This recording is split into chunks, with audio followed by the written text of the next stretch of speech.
So the word gospel, which is a word you probably heard before attributed to these writings in the scriptures, the word gospel actually means good news.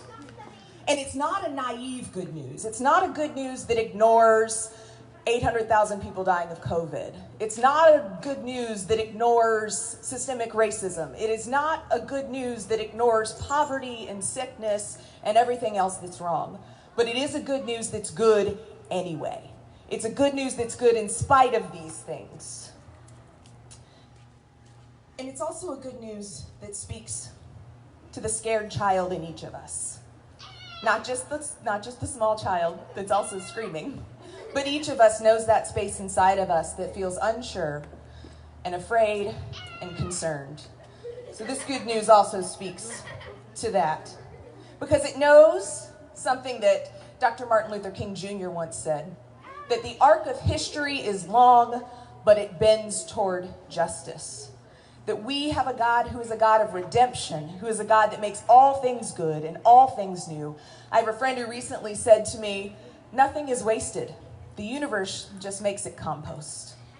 And then it goes to fertilize whatever is next in our lives. It knows that the light still comes. It knows that unexpected people and places and things bring miracles and magic. To me, that's the point of the Christmas story. See, these were parents fleeing persecution, making do with what they had, a stable, animals, a barn, all of it. Whatever they can use to bring this new life into the world. And they were oh so aware of the challenges.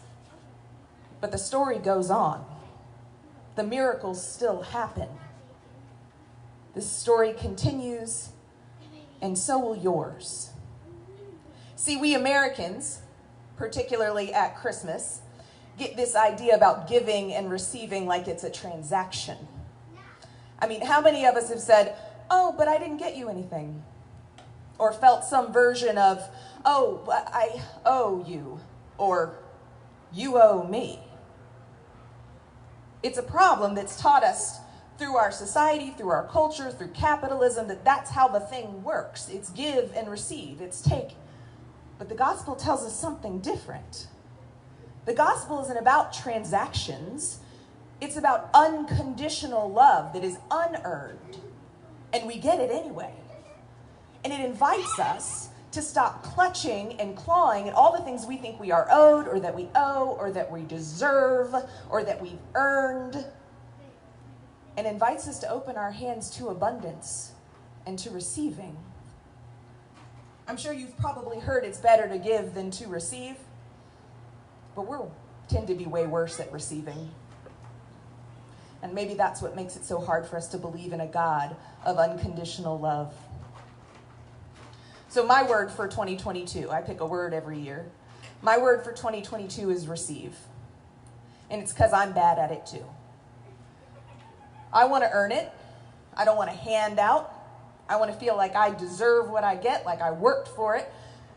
But I tend to do that thing where I'm so busy grasping and clutching and earning that my hands are not open. My heart is not open to receiving abundant gifts. See, I have the trouble, I can't imagine that there could be something bigger and better than what I think I deserve or what I think I have earned. But the gospel tells us there is, and that it's unexpected, that it's dirty babies fleeing persecution, homeless immigrants bringing good news. This is the message of a gospel that says it's not all nice and neat, and you didn't earn it, but you get it anyway. That's the story here. That's the kingdom that Jesus talks about throughout his life. He points to it. Despite the greedy, murderous, power-hungry, those exist, they exist still. But he continues to say there is another way. There's something better. It doesn't look like what you expect. It doesn't conform to social norms. But if we can stop clutching at what we think it's supposed to be, we can be open to what is possible, to miracles and babies that become thousands of years of teaching and example to the world, to stars that lead the way, to stinky shepherds with big announcements, to pagan outsiders with gifts that are the first to recognize, to angel messengers, and I'm not just talking the winged kind, I'm talking about each and every one of you that shares a piece of love and hope and good news